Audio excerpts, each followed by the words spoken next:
This is a Fatal 4 podcast.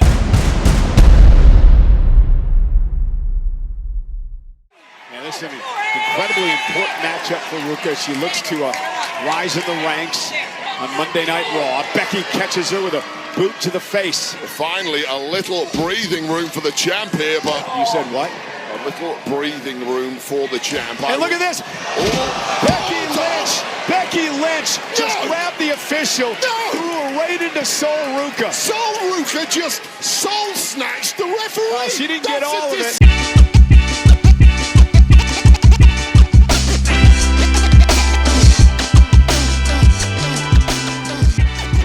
Greetings, folks. It's time for the Didn't Get All of It podcast. Hello, everyone. It's me, Pro Wrestling Noah, here to gab about the latest and greatest in wrestling and whatnot. Here with me this week, Cody Carlson, mostly. I'm sick, but I'm here. Yeah. He's sick, but he's also sick. And also nasty is B-Rob. Does B-Rob know we started? Did he walk away? Should we wait for him to come back? Well, thankfully, someone who did come back was Paul Griffin.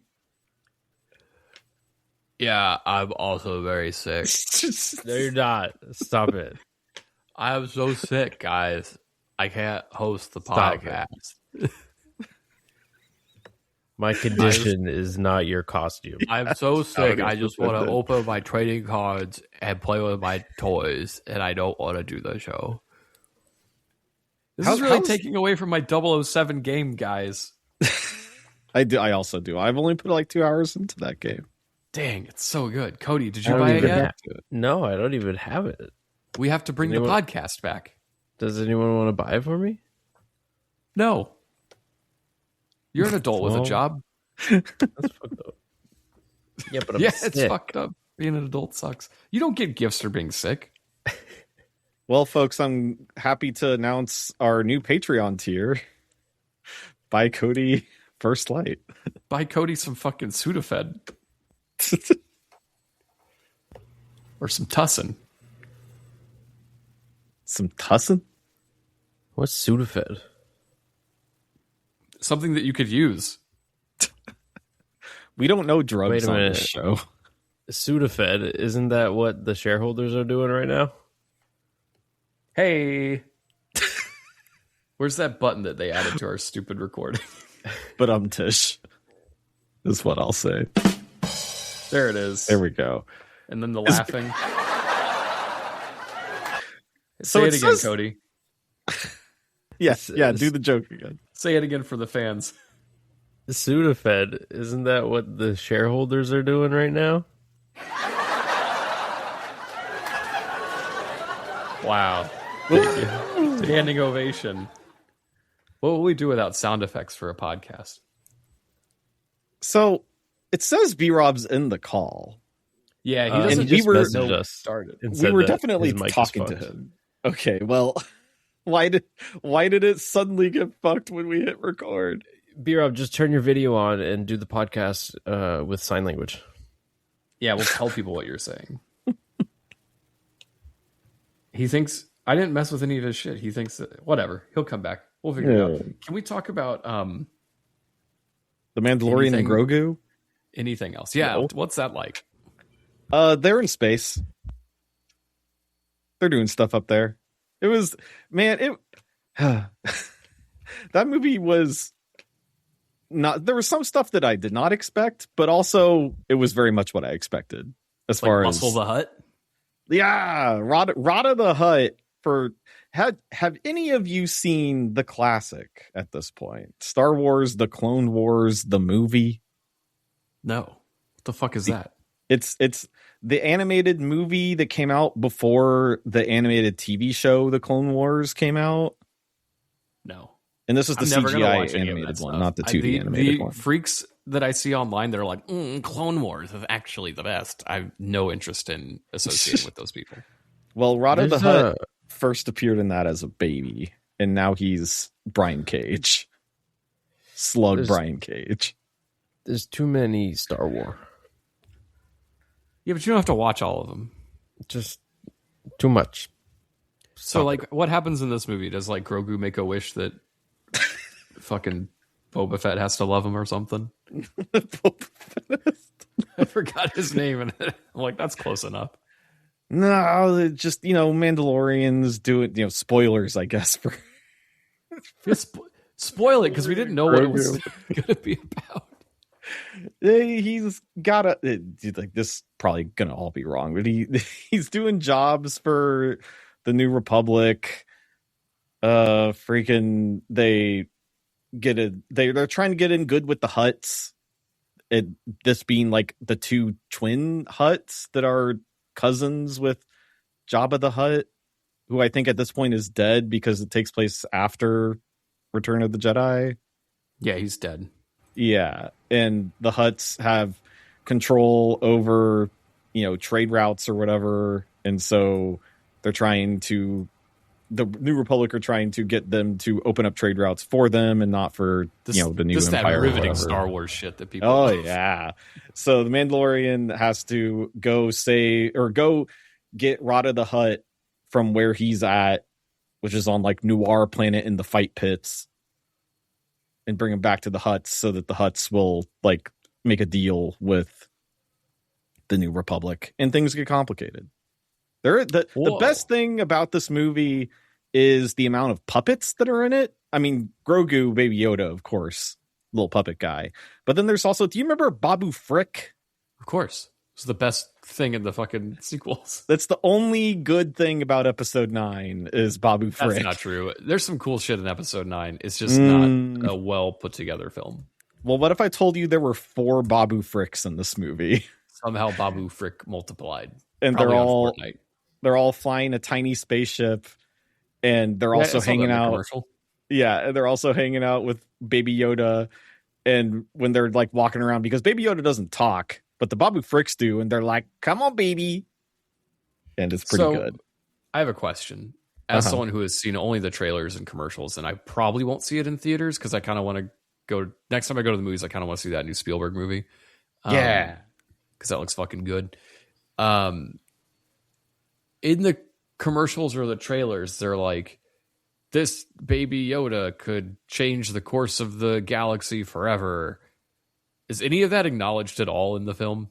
No. Like, does he have anything to do with this, or is it just an adventure with these two? No, I mean, it's mostly an adventure. I mean, there is a good, like 30-minute segment of the movie where Mando is, like, incapacitated, and Baby Yoda has to, survive on his own in the woods. Is there like a villain?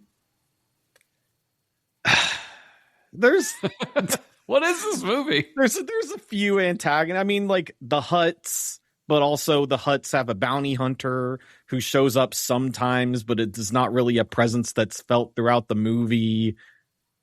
This has been said by multiple people on the internet, but it really does just feel like 3 episodes of the TV show stitched together into a movie. Yeah, that's a bummer. Yeah. The show's fun, though. I just... The grand return of Star Wars to the silver screen, folks. They probably should have just waited for the Ryan Gosling movie.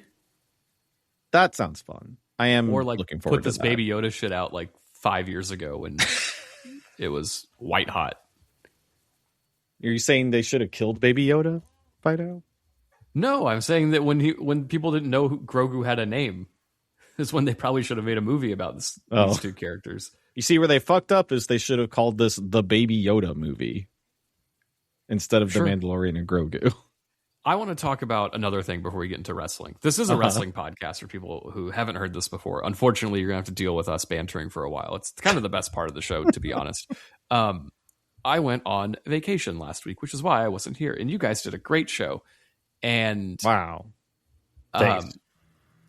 B-Rob's not here to hear that, unfortunately, but he's trying, I think. I want to talk about AI, specifically AI art, and how it's very bad. Yeah. And I will say, like, I didn't mind it so much during like the gingerbread man segments on SmackDown. Like, it's obviously not good, but I get like, hey, make these pictures quick, put them in this thing that happened. I can kind of see that as an excuse for like, hey, this is faster than Photoshop. We all know, everybody here knows how to Photoshop. It wasn't Triple H typing it in the back. It was probably their graphic design team working quickly.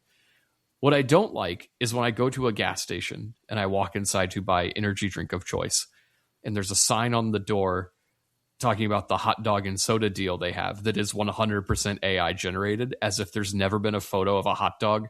Yeah. And a soda taken before, or is like, this graphic didn't exist before AI, so they've had to now generate this fucking horrible hot dog art. I cannot fathom like the amount of people using AI for shit that just exists already. Yeah, it's solutions to problems that don't exist. Like, no one has a camera, Paul. Yeah, no one has a phone with a camera on it. That's also for rich people. This is corporate gas station. They have photos of hot dogs already. Yeah, they've made this picture before. This poster existed before it was, and like the AI doesn't look better. It actually looks way worse. I don't want to eat your fucking hot dog that looks like a computer. I tell you, there's like a million Mexican restaurants around me that have pictures of their food plastered all over the windows of the front of their establishment. Mm-hmm. It's not hard to take a picture of a hot dog. Unfortunately, there's many Mexican restaurants around you, including El Tiempo, that made their menu with AI. Which is a real bummer, because I know how much El Tiempo charges for food, and they can absolutely afford to design a menu because they've designed one before. It existed already. You didn't have to put AI in your menu that exists. Things are bad. It fucking stinks. There's a law firm in North Carolina called the Go Big Law Firm, and all of the TV commercials for it are 100% AI, including like it opens with like the first one I saw was there's a guy who's sitting in a chair talking about how he got hit by an 18-wheeler. He looks fine until you realize he looks completely computer generated. So they didn't even hire an actor to do this. And like the voiceover for it is so terrible too, because it's also AI. They use zero real anything in their commercials, which like, why would you hire a law firm that only uses AI in their commercials? Do they even have a law degree? Do they even know how to do law? Why would I trust them with any of this? But every commercial since then has also been like, we're tough. And then it like cuts to a boxing scene where they're like knocking out another boxer. And it's just pure AI slop. Yeah, no, it's all no continuity whatsoever. Even stuff that like is supposed to be a single video with a narrative, but it's, you know, an entirely AI generated video, like that Hideo Kojima thing that happened this past week. Like, the AI does not know how to do continuity. It just knows how to make images. So it looks bad. It feels bad to watch because nothing makes sense. It's just Have good. You watched any of the Final Fantasy VIII videos I sent you? No, I haven't wanted that to infect my algorithm. So, but I've just taken your word with what you said. I don't want it either. I'm gonna need you to watch like 30 seconds of it, because the worst part about it is that like open up an incognito tab. For the most part, it looks pretty good, but all it does is makes you want them to just get a human to make this shit. Yeah, no. Like, the thing that's remaster this game for me. The thing that's made me want to jump out the window the most recently was the thing that I had to do for my day job the other week, where they were like, "Oh yeah, like we'll send you VO." And I was like, okay. And then I like waited 3 days, and then they finally sent the VO over, and it was AI. It's just like, motherfucker, I could have done this. Like, why did that take 3 days? Why did that take 3 days? We could have used that time to schedule someone to do actual VO, or, you know, an even easier thing, just go on Fiverr and get someone to do it. Like, that doesn't take me 3 days. Yeah. Was so fucking I would have done mad. it. Stupid ass shit. B-Rob, did you fix your shit yet? You gotta unmute. He's still muted. I'm on the phone now. Oh, who'd you call your internet service provider? Yes. All right. Well, did you want to talk about AI or Grogu? I think he's on the phone. Grogu is adorable, and AI is kind of shitty. All right, we covered it. The summary of the last 15 20 minutes. Dang. Well, we do have some news, don't we? Or do we not? Or are we just talking? No. Wait. Oh, wait. The news fairy has showed up, everybody. With a lot of papers. These are all blank. What? Oh, damn. There's no fucking news. We could talk about how everyone got arrested, but who cares? Yeah, who cares? Who cares? Oh, washed up wrestler gets arrested? What is this? Every decade of my whole life? Well, I'll tell you what I care about.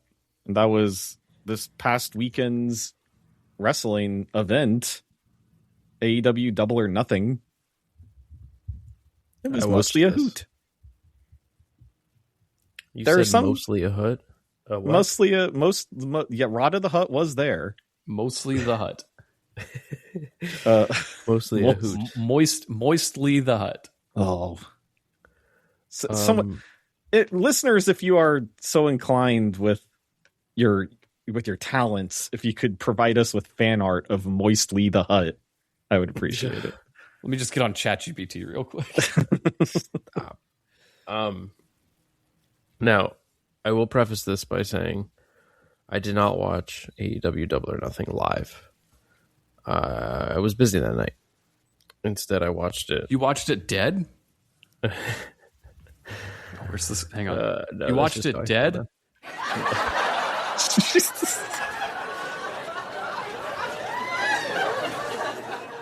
Really curious to see how that's going to show up in the record. Not good, Yeah, right. probably. Volume wise. No, I watched it. This was Sunday night, right? Sunday night. Yeah. I watched this like over the course of the next 2 nights. I watched some of it Monday night, and then I watched the rest Tuesday night. That being said, this was the best pay-per-view of the year. Holy shit.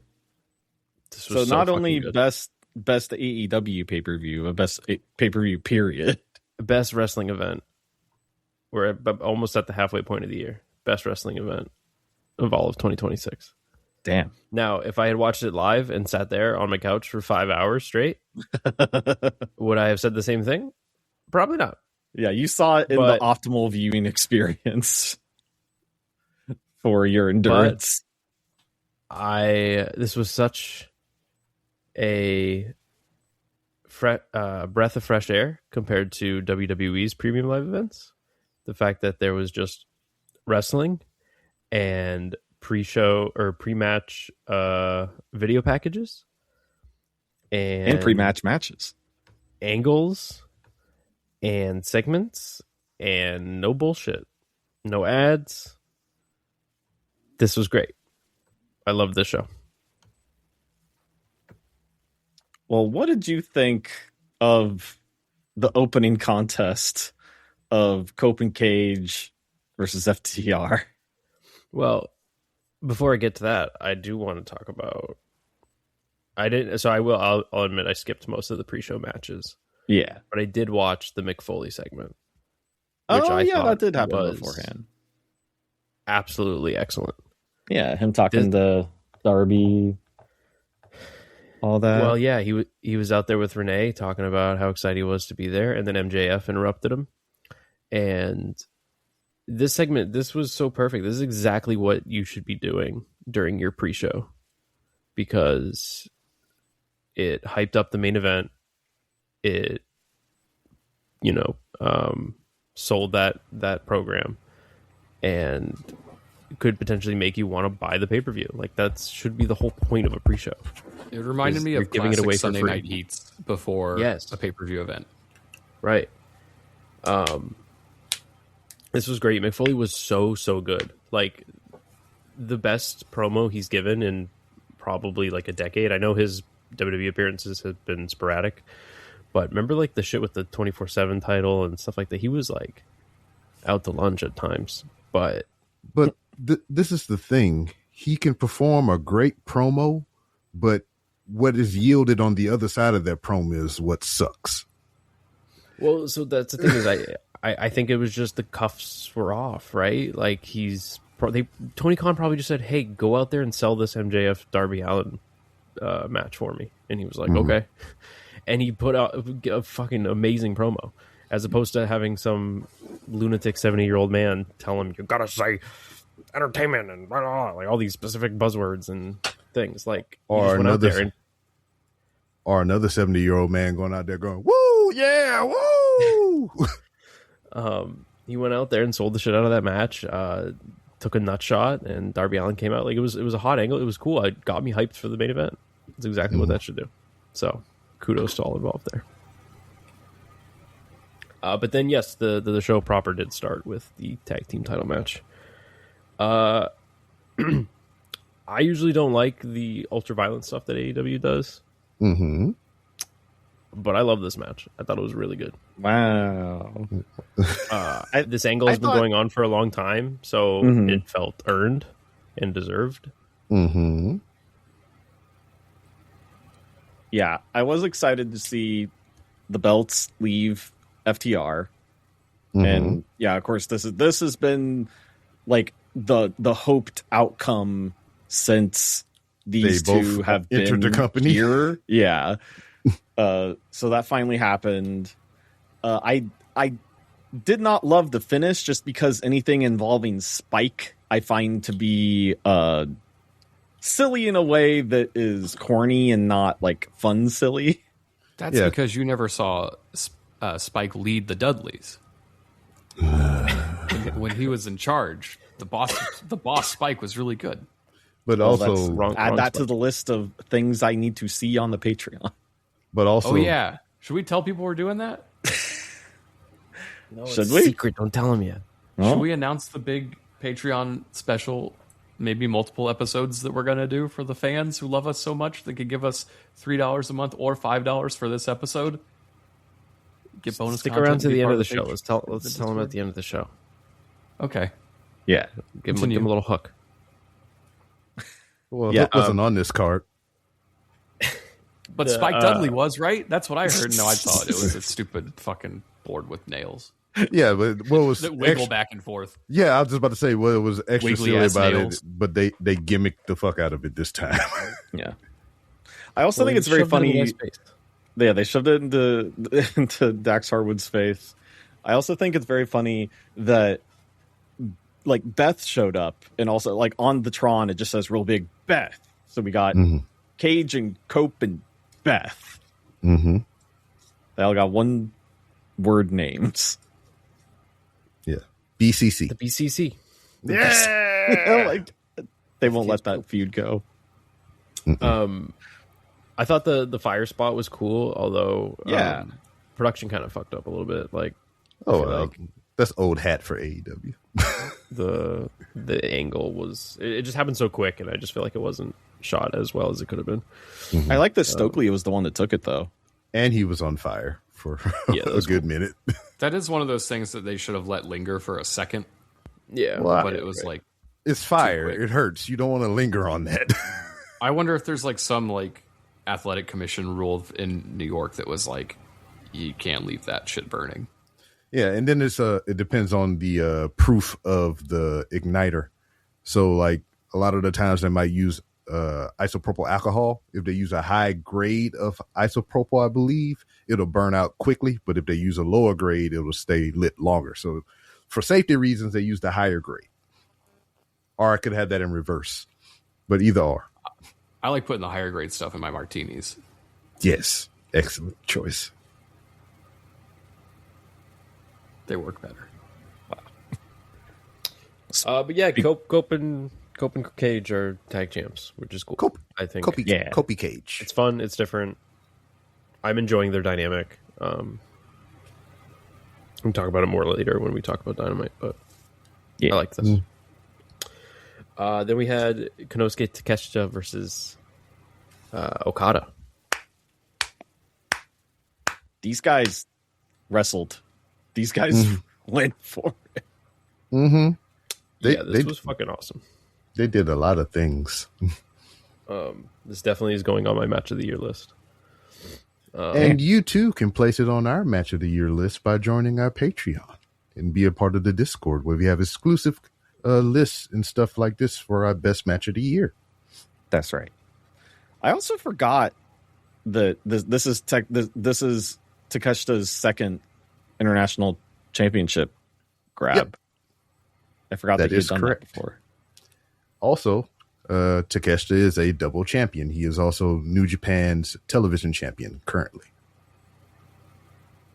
Wasn't he like the IGPW champion?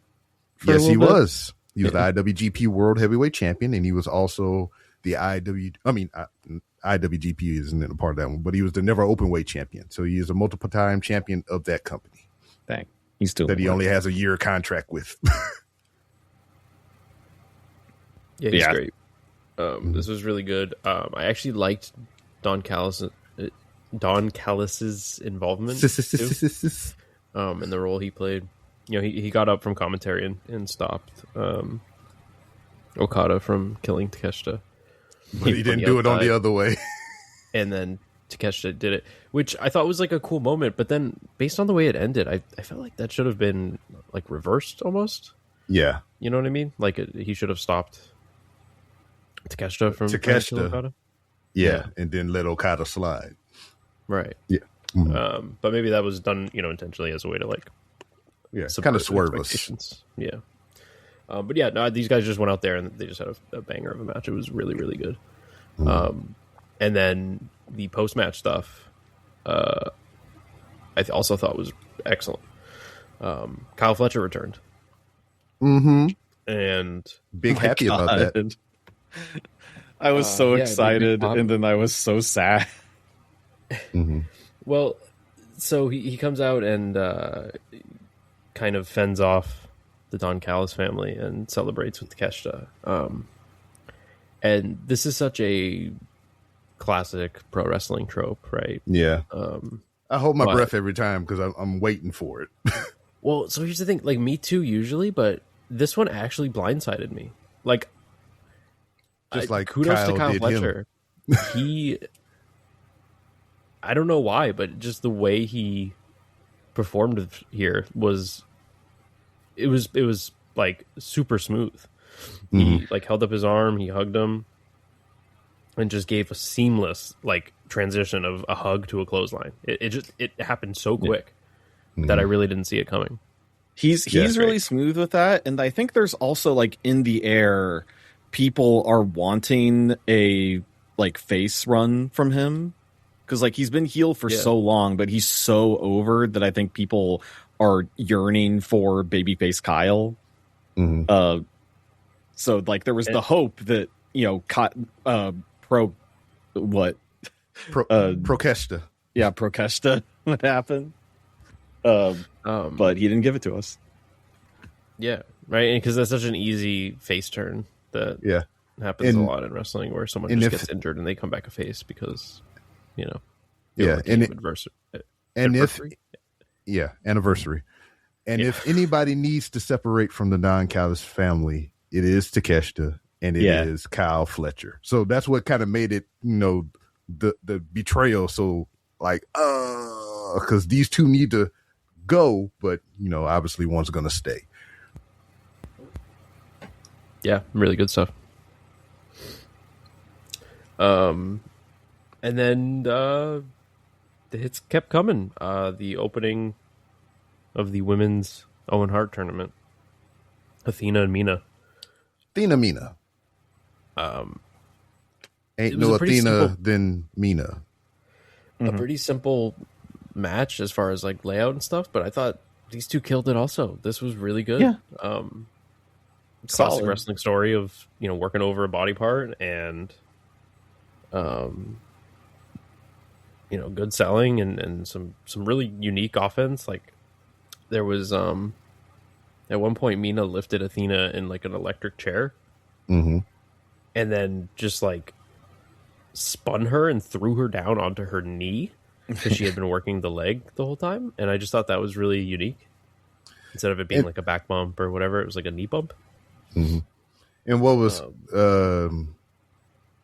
sad about this, I mean, performances are good all around, but whenever you see Mina Shirakawa, there's never really a positive outcome for her. I want her to win sometime. We going through the whole sky blue of it all again. Yeah. Yeah, she does take a lot of L's, huh? Mm-hmm. I do like Athena going over, though, because that, adds some legitimacy to the ROH Women's Champion. You mean the women's championship that's been held for almost 1,300 or more days? Yeah, the woman that has been undefeated for over 3 years in singles competition. Just go on a Mercedes beat her, didn't she? No, I'm talking about previous, before that. But longest reigning ROH champion ever, longest reigning ROH women's champion ever.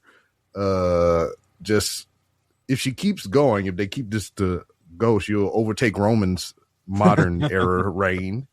For real, she's close. And then it'll just be awesome, I guess. Yeah, so she should at least get past the quarterfinals of the women's Owen Hart Cup tournament. That's what I'm saying. Yeah. And I misspoke. What I mean, undefeated, but for her title. All title defenses have been, and she's had well over she's still the champion. A lot. I think she's holding the record for most title defenses as well. All right. Next was what I thought was kind of the first low point of the show for me personally, at least. Not a big Moxley fan. Moxley. From what? Not a big Moxley fan. Yeah. This was fine, but it just didn't move me. All the last 3 matches. Sure.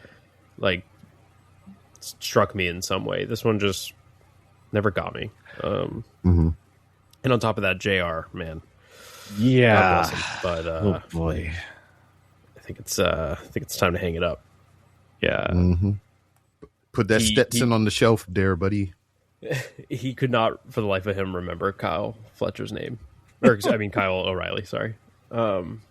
See, now I can't even. Well. Look, we should hang it up. I'm sick. What's his Haven't excuse? we been saying that about JR for I think JR is also sick. But yeah, he just kept calling him this kid. Oh, and then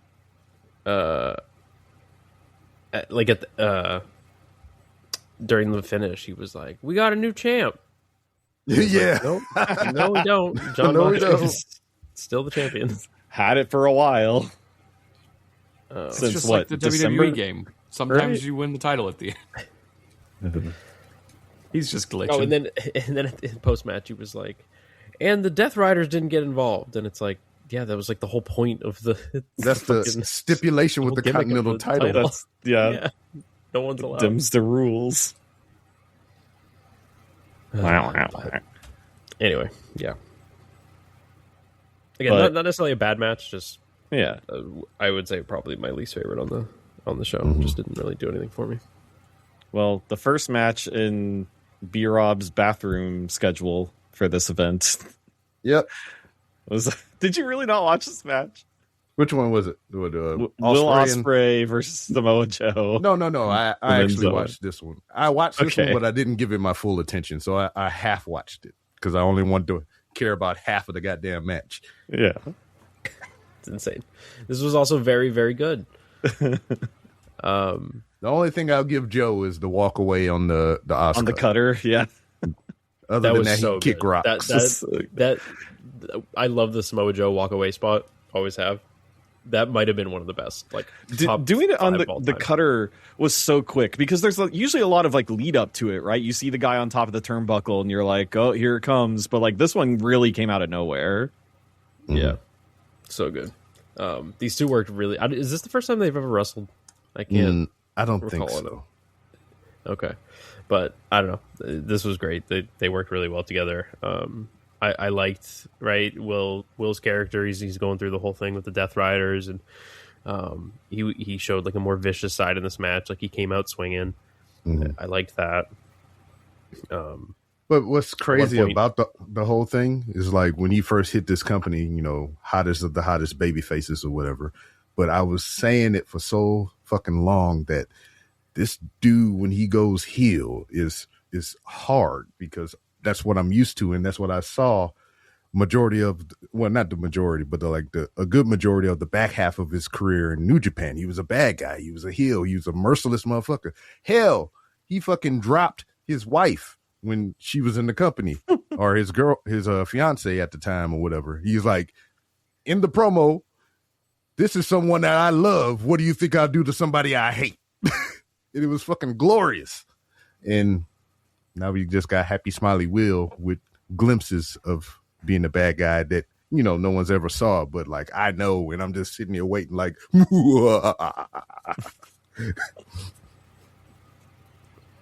he's been heel in AEW though. Like when he first came to the company. Not to the extent of what he is capable of or what has done. Right. But yeah, really good match, a lot of cool stuff. Very impressive Styles Clash from Will Ospreay. Oh my God. He really had to dig deeper to that one. He was holding all that jelly. Towards the end of the match, the reversal out of the Muscle Buster into the Hidden Blade. Yeah. That was great. My one critique of the match was that should have just been the finish. There was no need for him to kick out at one and then just hit another one. It just seemed, I don't know. I guess he's Samoa Joe.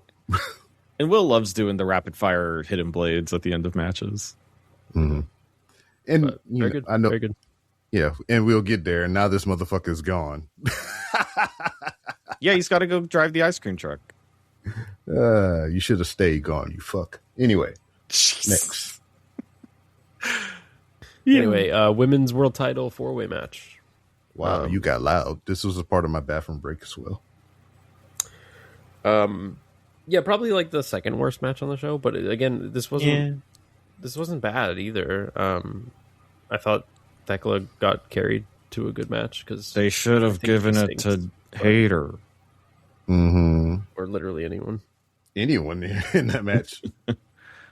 Well, I mean, like thematically, it would have made sense given Stat and Sheeta are beefing with each other. Yeah, which carried on. They get distracted with each other, and the other one takes advantage. That would have been a good story. Yeah. But I did enjoy the story that they were telling with Sheeta and Stat. Eventually, Sheeta tried to use the kendo stick, and Statlander stopped her. I thought that was all well done. But yeah, I don't know. Thekla's... I don't get it. She feels like someone who played WWE 2K14 and just made a creator wrestler and was like, I'm going to take Bray Wyatt's taunts and Seth Rollins' finishers and AJ Lee's finisher, and that's my moveset. Yeah. Although I will say something that Bray Wyatt never did with the spider walk that I thought was really cool in this match is when Chris Statlander just picked her up out of it. Yeah, that was a cool visual. Hell yeah. Can we? Can we talk about Swerve and Bandito? Sure. Did I skip one? Am I out of order here? Maybe. I don't know. But anyway, we're talking about it now. This was maybe spot of the show for me.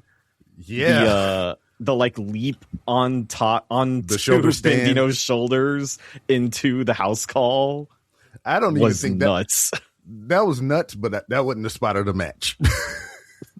What was the spot of the match for you? The fucking finish. When he caught him out of the 21 plex into the vertebreaker. Yeah. I mean, yeah, finally someone reversed that stupid ass move. What, like 21 plex? Yeah, that move sucks. Oh. But yeah, this was a good match also. Yeah, they should they should push this Swerve Strickland guy, huh? Yeah. Maybe do something with this guy. This guy's pretty good. They might fuck around and push him out of the goddamn company. I think this was the point where I stopped watching the first night and picked it back up. So that's why I like my notes are a little messed up here. I missed this, but yeah, I did enjoy this as well. Mm-hmm. Well, then I'm sure what must have been match of the night for you. Well, you already said match of the night was Takeshita and Okada, but no, I didn't say that was match of the night. I just said that was going on my match of the year list. Okay. Mm-hmm. Well, here comes another contender. It's the Stadium Stampede. Absolutely, this was great. B-Rob, how was the poopy that you took? It was great. It wasn't too soft, wasn't too hard. Took about half an hour to do. Yeah, like I legitimately took my fucking time, dog. I almost took a bath like you suggested. Just laid in the tub, just waited. This match was a lot of fun. You didn't like it, Noah? I will say, and I like these, car crash, dumb gimmick matches, given, like a Stadium Stampede or an Anarchy in the Arena. But I think out of the ones of these that they've done, I think this might be towards the bottom of the list for me. Interesting. I think the only redeeming thing of it for me is when Leo Rush met Bobby again. Yeah. So I think the thing that I think bothers me about this match is that they did Stadium Stampede originally because it was they were at Daly's place. It was a pandemic thing. Yeah. And they really got to use so much of the stadium. Like they were literally in the state, like the football stadium to do Stadium Stampede, and got to use all of that space. Like, the hot tub or whatever was there, the bar. That was in Shad Khan's office. Yeah, right. Riding a horse down the football field. Like they got to do so much stuff with that. And, you're not going to be able to do as much stuff like that in a post-pandemic world, or a post-shutdown world, I should say. But in lieu of that, they started doing the Anarchy in the Arena as saying like, okay, this isn't a Stadium Stampede. We're not going all over the place, but we're still gonna, go nuts in this arena setting. But I think as far as the branding goes, I think they've kind of set themselves up with Anarchy in the Arena means blood. Anarchy in the Arena means blood and guts level carnage of just people falling off of stuff and taking all sorts of, crazy plunder. And I think because this involved Jericho, maybe is what I'm thinking. He didn't want to do all that. So instead they went with the Stadium Stampede branding, which doesn't have the expectation of blood and carnage. Yeah, it's goofy comedy shit. I think you're overthinking it. I think it's just whether or not they're in an arena or they're in a stadium. I don't know. They're two different things. This was in a stadium. Yeah, but so this didn't feel like it was what did they do that justified stadium? I really don't feel like they did anything outside of it's the not, geographical it's nothing to do with purview. them. It's the venue that they're at. They were in a stadium. They Didn't can't they call it Anarchy in the Arena if they're not in an arena. There's a difference between an arena and a stadium. I'm not doing a bit. Those are legitimately different building structures. I guess so. That's technically correct, which is the best kind of correct. Yeah, it's I think I get what you're saying. Because what you're saying is actually the reason I loved this match was because it wasn't over the top violent for the sake of violence. It was more akin to, and this is going to go over your head, but it'll be Rob and Paul will know what I'm saying. This felt very 2000s hardcore title match to me. Mm-hmm. In the best way. Halftime heatish. Yeah. It was a good amount of plunder and athleticism. There were some really cool flippy spots, that were happening in the ring itself and outside the ring. I feel like they were in the ring way too much. I feel like they didn't get out of the ring fast enough. There was just so much happening in and around the ring that they didn't really take advantage of the stampede part, which is going all over the place. Didn't the one year I think they did one of these or whatever it was. They did because the first one was it was obviously pre-taped type deal because pandemic shit. But then one year they tried to do like a half and half. They did like the beginning part of it pre-taped, and then they worked themselves into the arena or some shit. That sounds right. I forget. Yeah, I don't remember specifically. They should have did that. But I don't know. I had fun with it, and Jericho won with hitting the lion salt after a bunch of other finishers on. Toa Leona. Not Toa Leona.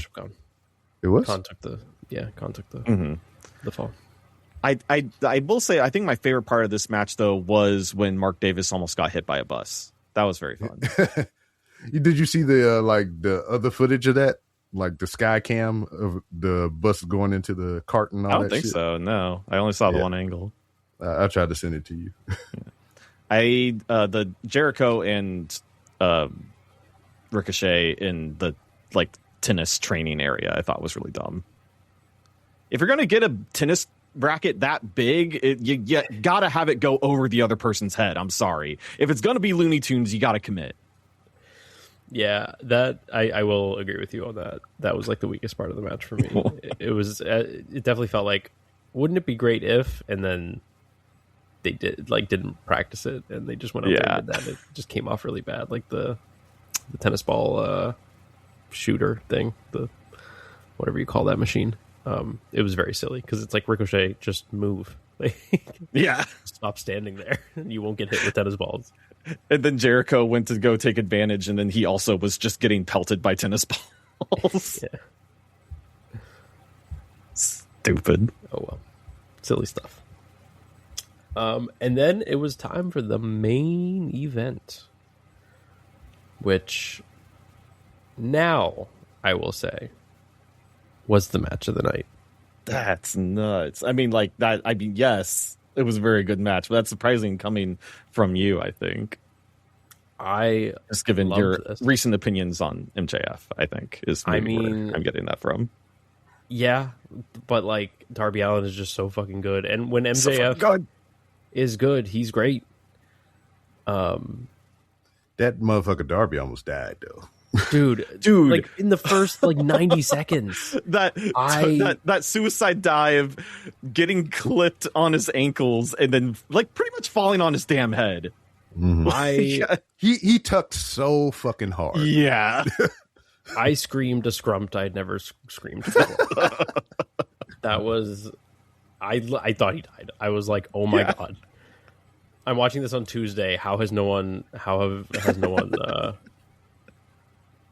I not caught wind of Darby Allin's death? If you were in the Discord, we were all freaking out. I muted over the course of the days. I was like, I want to go into the show and not get spoiled, so I did mute everything. But I knew that the finish was going to be the finish. But man, it was a great ride. It was crazy. Just Darby Allin's bumping as always. But also just there was some solid wrestling in here. The whole back and forth sequence with the roll ups and the pins, and the stamina of these two guys to do that was crazy. And it got a well-deserved standing ovation at the end after he flipped out of the Code Red. Mm-hmm. That was insane. It was so good. Great stuff. Oh, also the classic spot of the heel pulling the cameraman into the line of fire during the suicide dive was really cool. Yeah, and then the cameraman was still trying to get the shot. Yeah, it was cool too because it was from the POV of that camera, which I feel like when they do that, I think of WrestleMania 25, when Undertaker and Shawn Michaels did that. Oh man, my God, that was and Undertaker scariest. Mm-hmm. But we didn't see it from that camera perspective live, I think maybe on replays they might have shown it, but I don't know. It was a cool production thing here. Yeah, incredible match. I just felt like the wrong decision in the end. Yeah, to have MJF win. But what do you do now with MJF? Apparently wrestles some bums if you watch Dynamite. Mm-hmm. He's like he's diversifying his portfolio now. At least with Darby, you had like new options every week, and that was interesting. But like, there's no babyface in line for MJF. Yeah, nope. I also think things are going to slow way the hell down, because that's just MJF's character. And matter of factly, I mean, everybody that's in line to fight MJF is a heel so far, except for Mark Briscoe. Does him losing the title and then winning it again open the door for Adam Page again? Yeah. No, I think he's never challenged for it again. Period. I don't remember if it was. Yeah. Cool. No, like it was the Cody stip. It wasn't like as long as I'm champion or whatever. Well, it was fun also liking a champion for a while. Yeah. Still, I mean, it's over, but I think Darby Allin was the greatest AEW World Champion of all time. Yes, it's up. Do you think he ever wins the belt again? God, yes. I hope so. I don't. I don't know, man. I think back to like Jeff Hardy's title run, and didn't he win it more than once? Twice. He was world champ a few times. No, the WWE title though. I think he won that one. I mean, world title. At the end, at that time, it was interchangeable. Yeah, well, but then post match, Kevin Knight comes out as Darby Allin's getting stretchered out of here, and if you thought MJF winning was a baffling decision, yeah, I think this was even more baffling. Why are we turning Kevin Knight heel? Yeah, well, that I can't get behind. I know why, but it's dumb. It's for him in Speedball. Can you enlighten us? Why? It's just for him in Speedball, which they already set up. Because a while back, when they first started teaming or whatever, they did this thing to where they were trying to find their footing together as a tag team, and then they finally worked it out, and then they fumbled all their tag opportunities, and then they started to show subtle seeds of a descent between the two. And then, they became trios titles holders or whatever. Then they lost those titles again. Then they got them back. Then they lost. And then they kept doing this edging type thing, not coping with these two. And it was kind of looking like, since one was the champion, it was automatic that, you're my buddy, I'm going to give you a title opportunity, but they forego that and went this way to turn one heel so you have a face to go up against opposite. Right, which I think is kind of an elegant way to do a tag team split. Like, instead of, I'm going to turn on you specifically and break the team up, it's one of them just turns heel and the other one's like, hey, what the fuck? Yeah, because I do like that a little better than usual. But, what's up? Yeah, because we'll talk about it later, but Mike Bailey cut the promo kind of saying what you're saying now. Yeah, but I do think that it is pretty much like shooting Kevin Knight in the foot, because he was getting so over as TNT champion. Yeah. And now they're expecting people to boo him. Mm-hmm. Yeah. Which, I mean, he did get booed pretty well on Dynamite, but that's besides the point. It's just this, there's this plague in the wrestling industry right now of taking white meat baby faces and inexplicably turning them heel. Yeah. Some of them have succeeded, but Trick Williams, Roxanne Perez, Cora Jade, these were all documented on our podcasts of why are we turning these people heel? It just doesn't make any sense. What's even double baffling is Kyle Fletcher is back and he's eyeing that TNT title, and they're both fucking heels. Yeah, exactly. And you basically did the same angle twice on the show with Kyle Fletcher betraying Takeshita, which was done excellently. And then this one, which was just why? Because he squandered his opportunity that was meant for Kevin Knight. Yeah. Yeah, so unfortunate closing to the show, but as a whole, very good, very solid. Very, very good. And I will, all those complaints I had, I will take them over anything that happened at WrestleMania.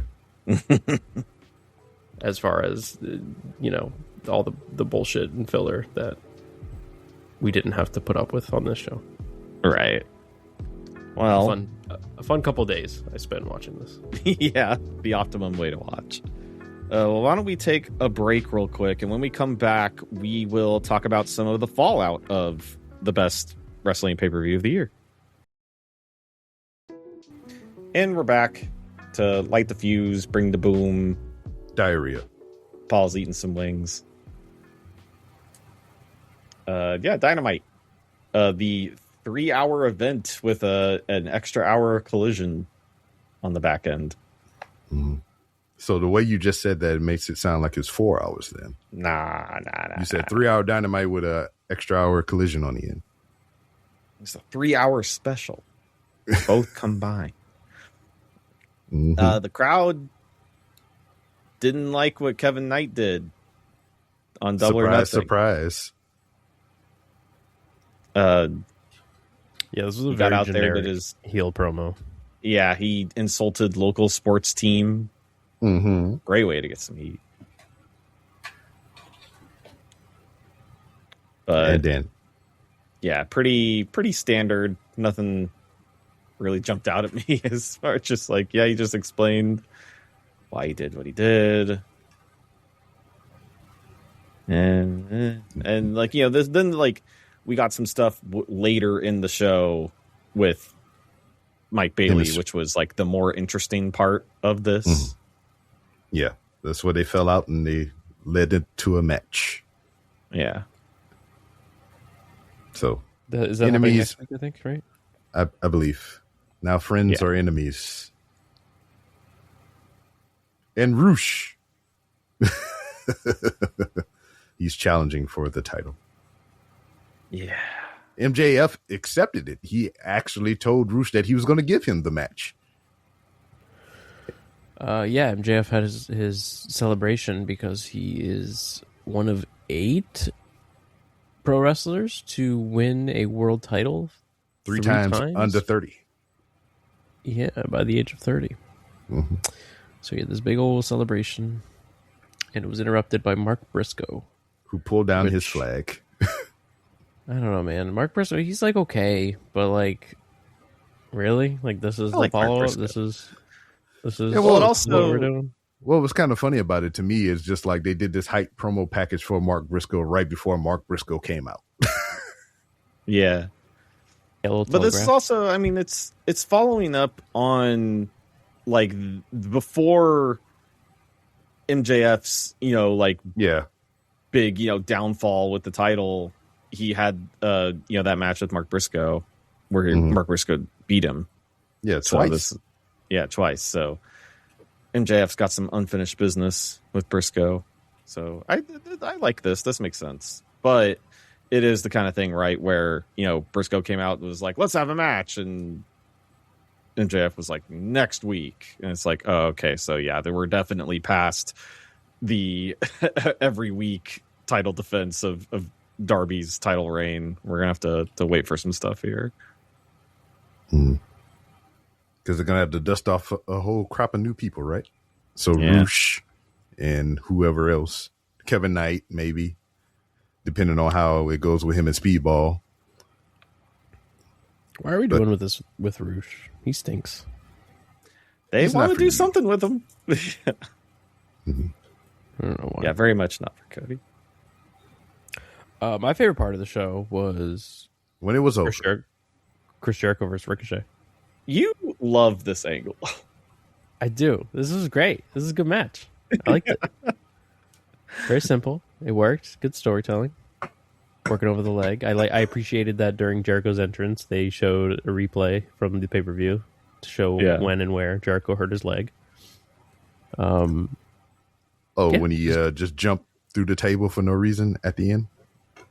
No, that's not when he hurt himself. He did that in tribute to Sabu. But no, it was like a different dive. There was a part of the Stadium Stampede where like there were tables in all four corners and everyone did a dive through one. Mm-hmm. That he didn't break through. Yeah. But I don't know. I liked it. And then Jericho won with the Lion Salt and Ciampa attacked him. Yeah, that was my favorite part. Ciampa. So, but boo, Jericho. Jericho going from one bald to the next, I guess.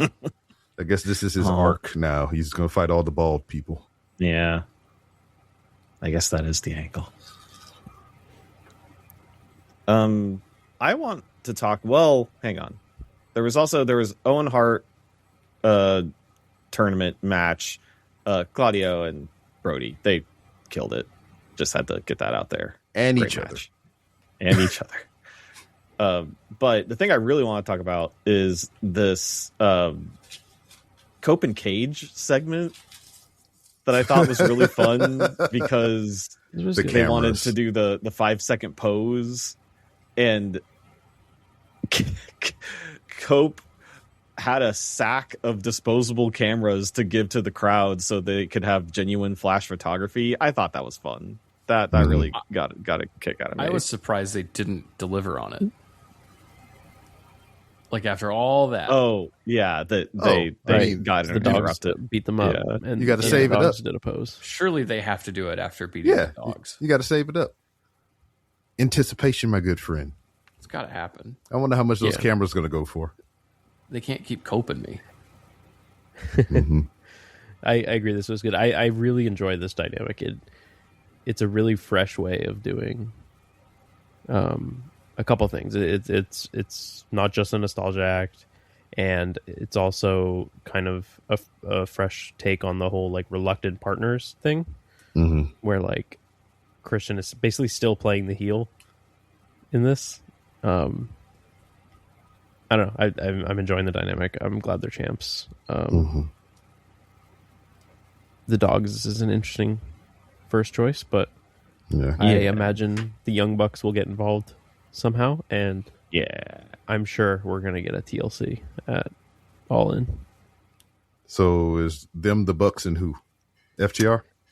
Either FTR and or the dogs. Like might be all four of them. I don't know, but Ladder Mayhem.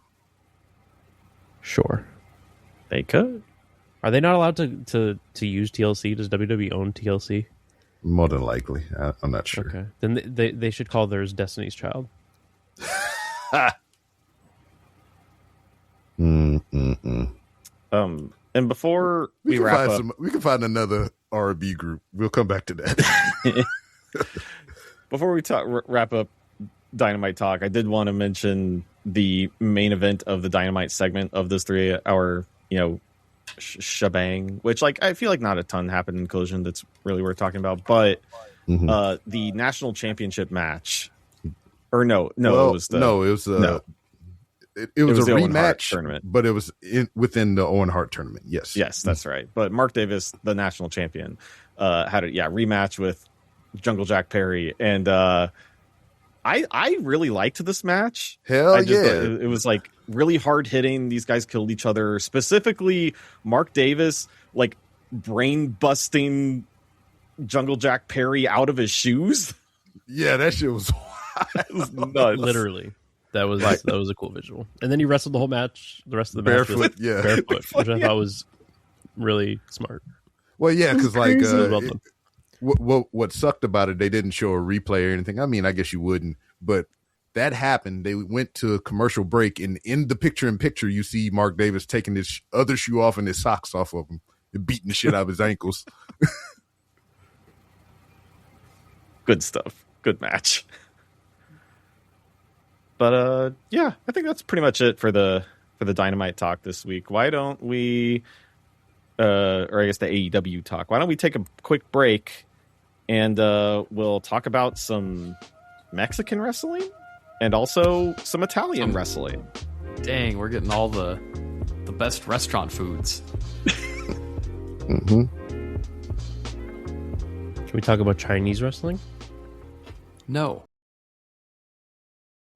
And we're back, folks, for a quick rundown of the weekend of wrestling that you have the opportunity to enjoy or hate, depending on how it's delivered to you. First being AAA's Noche de los Grandes. We're finally getting the mask versus mask. One El Grande Americano will likely cease to exist after this show, I hope. Please. Can we please progress this in some form or fashion? It's very annoying that it's been going on this long, but it's been really great in the old weekly AAA shows. They had for those of you not watching, they had a no contact clause. But last week on the show, they annoyed each other so much and pushed each other too far that they said fuck it and just beat the hell out of each other.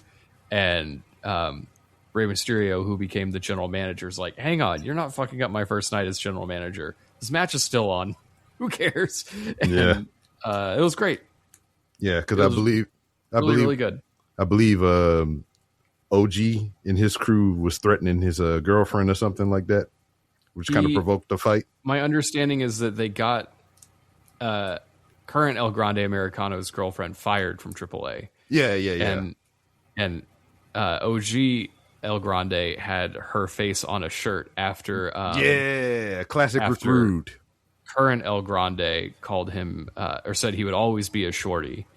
So they got mad and they got in each other's faces, and then they brawled, and that was the whole thing. Really great brawls between these two. I expect the match to be one of the best of the year, if not the best. And it's free on YouTube. Also on this show is a couple other matches. One being Laredo Kid defending the Cruiserweight Championship against Rey Fenix.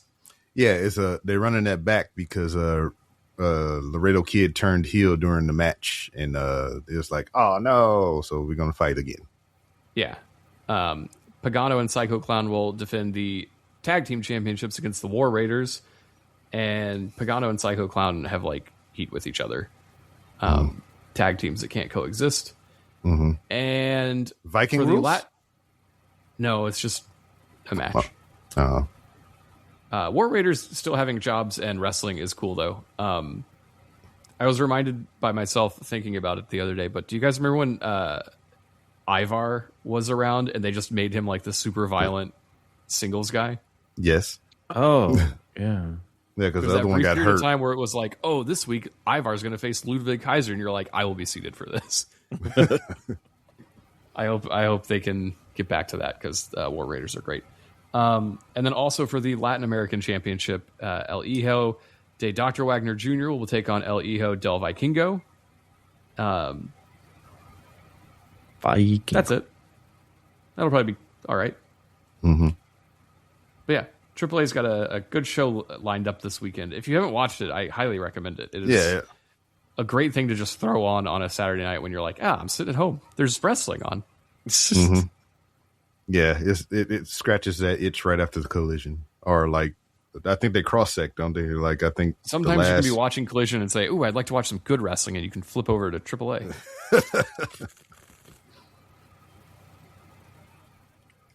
This weekend is a WWE-produced event. I feel like they have one every weekend now. WWE Clash in Italy will be taking place from Italy at 2 p.m. on Sunday or Saturday. Do we know what day it is? We'll have an afternoon. When is Clash in Italy? Premium live event.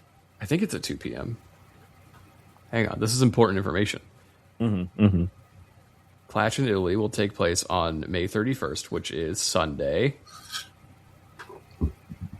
What time will it be on? Let me check WWE.com because I can't find this information anywhere. So they've clashed at the castle. They've clashed 2 p.m. Paris, Eastern. and now they're clashing in Italy. Have they clashed anywhere else? Or is that make it all that? No, I don't think so. Yeah, this is a new clash. The third so that's happening. This show is stacked, like as far as talent goes. And by that I mean like main event talent. Cody Rhodes will be defending the WWE Championship against Gunther in possibly the opening match on ESPN. I thought Brock Oba was supposed to be the opener. No, that was WrestleMania. Oh yeah, I'm thinking. Yeah, This is a different show. Yeah. No shit. I'm sorry. So, I don't know. This will probably be great because both of them are great. I assume Cody's just winning here. Yeah. But like, could do some. You could have Gunther win. That'd be interesting. Rhea Ripley will be defending the women's championship against Jade Cargill. They're running it back. Okay. Yeah. This is also taking place on ESPN First Hour. I hope Rhea just wins and we can move on from this. In the main show, I guess it's all the main show, but in the show that you have to pay for, if you haven't already, we're looking at Obafemi versus Brock Lesnar in a rematch from WrestleMania. I have seen people online being like, wow, WWE's desperate to get Brock to come out of retirement. Shut the fuck up. Way to show your fucking ass as a mark. Like, oh, you think they called him and said, please come back to work? You thought he was shoot retiring? This was probably the plan the whole time. Yeah. I thought he was just going to like break out until SummerSlam because, that's in Minnesota where he's from or at or whatever the fuck. I mean, even 2 weeks ago, and I'm like, how do we get to Brock versus whoever Gunther at SummerSlam? Or like, do we think he's actually done? Even Cody was like, no, of course not. He's going to wrestle at SummerSlam, which of course he is. Why wouldn't he? Mm-hmm. Also, this is somewhat related, but Logan Paul tore his tricep on Saturday Night's Main Event and had to relinquish the tag title to, I think, Braun. So now Braun Breaker and Austin Theory are tag champs. Why? Because they're running out of visions. They're vision impaired, I see. They're extreme. This is a cursed stable. I don't care for what's happening here. So yeah, I don't know what you do here. I assume they want to do a Brock beats Oba situation, but I would never ever allow that to happen. Yeah. I think it'd be funnier if Oba squashed him. Yeah, I was just about to say that. Yeah. Like more so than the WrestleMania one. Just fucking destroy him. He should do what he did to Kofi at Beast in the East. Like Brock run in on him, he just pick him up, fall from grace, and that's it. Mm-hmm. I don't think that's going to happen, but I think that'd be really, really cool. Yeah. I don't know what's going to happen here. If it were me, Brock Lesnar would not be pinning Obafemi at this point. Mm-hmm. I don't think Brock Lesnar should be winning any matches this year. Yeah. Or we could do a thing to where, Oba wins because, Cody and them going to go first. Gunther loses. He's pissed and he just takes his frustrations out on Brock later. I'm fine with that. Maybe that's a way to get there. I don't know. Could be interesting to see. In a rematch from last Saturday, Becky Lynch will finally be defending her Intercontinental Championship against Sol Ruca. Mm-hmm. Everyone saw it because everyone likes to pile on Sol Ruca for botching things, but the match last week fell apart when, wouldn't you know it, Becky Lynch and the referee had shenanigans. And she pulled the ref into what was supposed to be a soul snatcher, but turned into a I'm going to fall down move. Yeah, my butt in your face move. Something like that. I don't really care so much about botches like other people do. Like, shit happens. This just looked really, really weird, and I don't know why it looked that way. Bad timing. Soul has to win this thing because she is, like, been decimated on the main roster, but people want to cheer for her, and Becky being champ, like, we got to move on from this. Mm-hmm. Honestly, I tried to find a way to get to Becky and Rhea, which seemingly has not happened. Mm-hmm. I don't know how you get there, but they could figure it out. And then finally, which I assume will be the main event, Roman Reigns versus Jacob Fatu in tribal combat. Which one is this? Tree built combat. There's two. There's Bloodline Rules and there's Tribal Combat, and they are the opposite matches. Tribal Combat is no one's allowed to interfere, and Bloodline Rules is everyone's supposed to interfere. Mm-hmm. Except people have interfered in Tribal Combat anyway. I think, because I turned it off, I did get to see some of Raw. I turned it off when Roman Reigns started talking, but my understanding is that if Jacob wins, he becomes the tribal chief or something. And if Roman wins, Jacob has to become his butler. So we'll have Fatu following Roman around saying, "I love you, Roman." Probably. This shit's so fucking bad. Jacob has to win this match too. I'm pretty pleased. When the fuck Also, Street I'm Fighter pleased come with out? it too because I've been turning it off. Like I'm not watching it. Yeah. But When the fuck Street Fighter come out? who cares? These guys are not championed to promote Street Fighter. No. I promise you. I mean, he could lose to go promote Street Fighter. I guess. I want the opposite. Sending Roman Reigns to like the remaining late night shows to promote a movie is just the worst combo of people on TV at one time. Anytime Roman has been on Jimmy Fallon's show, it's like, ooh, in shitification of America right here. Just like the weakest of weak in their class. So yeah, that's Clash in Italy, 2 p.m. on a Sunday. Sunday fun day. Mm-hmm. Will you guys be partaking in any wrestling this weekend? Nope. Oh, is Collision on? I think they have an hour, right? How are you guys gonna nope out of AAA? Oh, I might watch AAA. I might watch the mask match. Mm-hmm. I'll be around somewhere. See what El Vikingo's doing. I assume some of us will be watching some of this. Yeah. That's it. That's the shit we talked about this week. That's it. That's it. Is there anything else to talk about? You guys want to...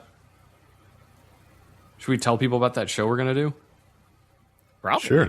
I mean, I feel like we're going to do it. We should. Mm-hmm.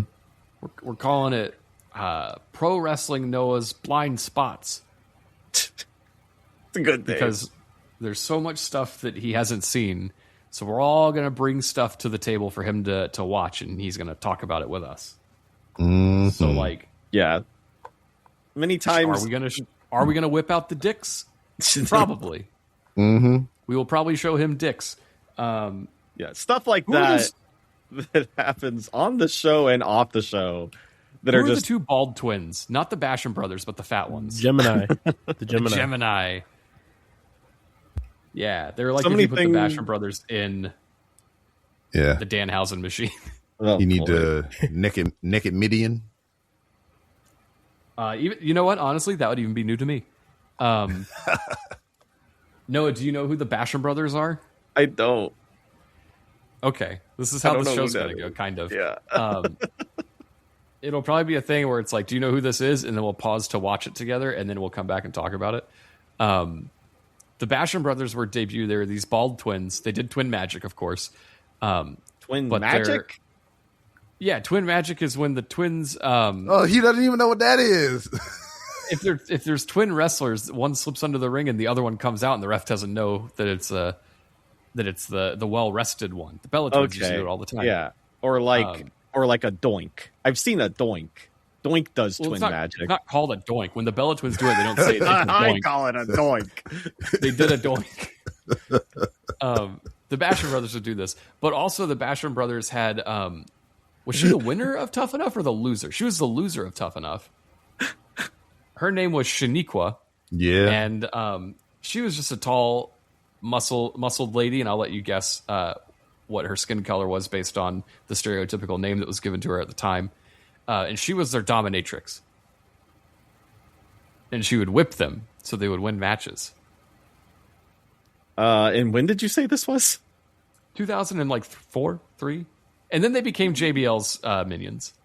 I would have expected that to be maybe a little bit earlier, but that sounds right. That sounds appropriate. Was the dominatrix was before JBL's minions, right? Hey. Or was it the other way around? Was it after the cabinet dissolved that they became... I don't know. I don't know if it fucking matters because it was all very bad. I remember. Yeah. It was all extremely bad. I think the cabinet was after. But like, well, I am already prepping to bring you something of great taste and good quality. Of course. Hang on, I'm pulling up. No, we're not doing the show now. I'm not doing the show. I want to give a teaser of what we're going to talk taste. Give him a taste. Give him a taste over here. It must have been 2003 Armageddon that this happened. There is a tag match that I think is like one of the greater tag matches in a very long time. What year was this fucking match? Hang on. We'll edit this out. I'm not going to, though.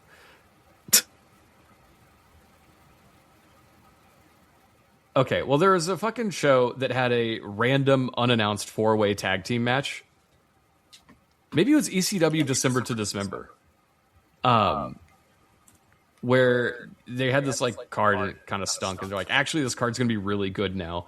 And they just like threw together a 4-way tag match that was tremendous to kick off the show. I just need to find out what it was and who was in it, but it was like the Hardys and Eminem and I think London and Kendrick. Yeah. Yeah, Joey Mercury and Johnny Nitro. Oh. MNM. You know Johnny Nitro. I do know Johnny Nitro. And you probably know Joey Mercury. He used to follow Seth Rollins around. Are you talking about the ladder match where Joey Mercury's face gets fucked up? Oh, no. Yeah. Is that that Yeah, one? that was Armageddon Oh, yeah. 2006. Yeah. Oh, I missed it by a year. That match fucking rules. So yeah, we'll make you watch that after Great. we show you dicks. Yeah, yeah, looking forward to it. And so That'll can be available you, on the dear listener. Patreon. If you guys want to support the show, you can give us a couple bucks, probably less than what you're paying for gas right now, for a whole month of ad-free episodes and access to the Discord and bonus content from mostly the other podcasts, but also soon to be us. Also, you have an option in Patreon. You can just pay it off the whole year instead of month to month. I don't know if I have that enabled. You should do that. I should do that. I'll do that. I'll do that tonight after the show. I'll make sure that people have that option if you want to pay for a whole year's worth of us. Maybe we'll even discount it a wee bit, or jack up the price. That's the ticket. Yeah. That's what everyone's doing these days. You looking around, you seeing this? Give us a baker's dozen's worth of months of payments for the price of baker's dozen. And I don't know. And if you don't, we'll put more ads. Yeah, people love ads. Yes, watch out. Mm-hmm. Cody, by the way, I had a question. Now that you're fully on board with AEW, and I know the last time you watched WWE, you got really mad when the A&W Root beer? the root beer dog showed up. Oh, that was the mug you- dog. Oh, the mug dog. Did you mind the coconut water? Coconut water. Yeah, and in the Double or Nothing pre-show. Oh with, yeah, the Vita Coco. Yeah, there's a coconut water running around with the losers from TikTok that you like. I skipped over that. I didn't watch that. Oh. Well, they did it too. It's fine. Also, like, get those fucking TikTokers out of here already.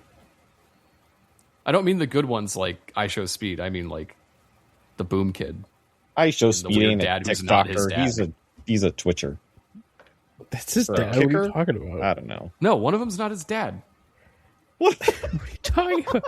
AJ and Big Justice are. Who's Father the and other son. kid, though? The Rizzler's not the He's a kid. friend. Why is the Rizzler just around? Because he's the Rizzler. He's the Rizzler. What do you mean? I He cannot. stinks. I They all stink. cannot wait for that little dude to age out. Oh, he's gonna run for mayor of LA. Don't worry. He Yeah. might be running for LA mayor right now. Fucking vote for the Twizzler. You seen Anyway, his folks. BMX bike tricks? He's Can the he ring. fit on a bike? He Is it like certainly can. Is it like those Guinness Books of World Records that we'd get in the 90s? It was like, look at these fat guys on motorcycles. Hey, Still on a man. little bike. Bam Margera is currently out there fucking it up right now. Damn. Isn't he dead? No. Oh my god! Which one's dead? What are you, Hulk Hogan? Yeah. Jackass is dead.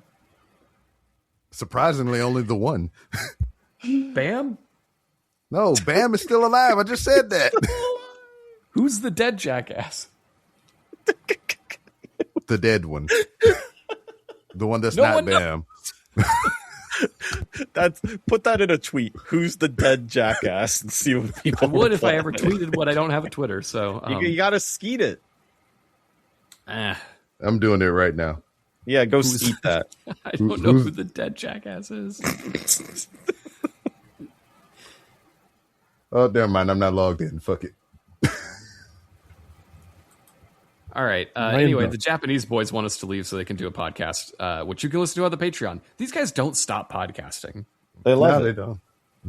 Well, we didn't get all of it, folks. Is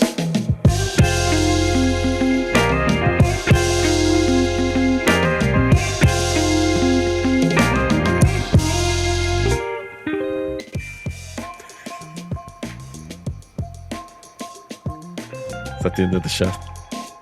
I was just trying to see how long it would take for someone to say something. It's Noah every time.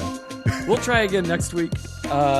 For myself and Noah and P-Rob and Cody, we'll be back next week to talk about all the stuff we talked about that's happening this weekend and probably some more stuff. And I'm going to figure out who the dead jackass is. Goodbye. You've been listening to a Fatal 4 podcast. Subscribe today wherever you get your podcasts and visit fatal4pod.com for more episodes, merchandise, and info on the Patreon.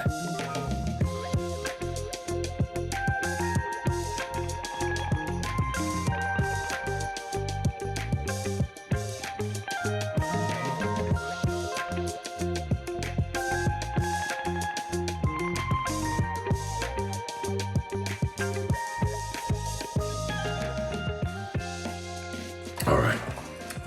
Done. I've got to clean all this shit up.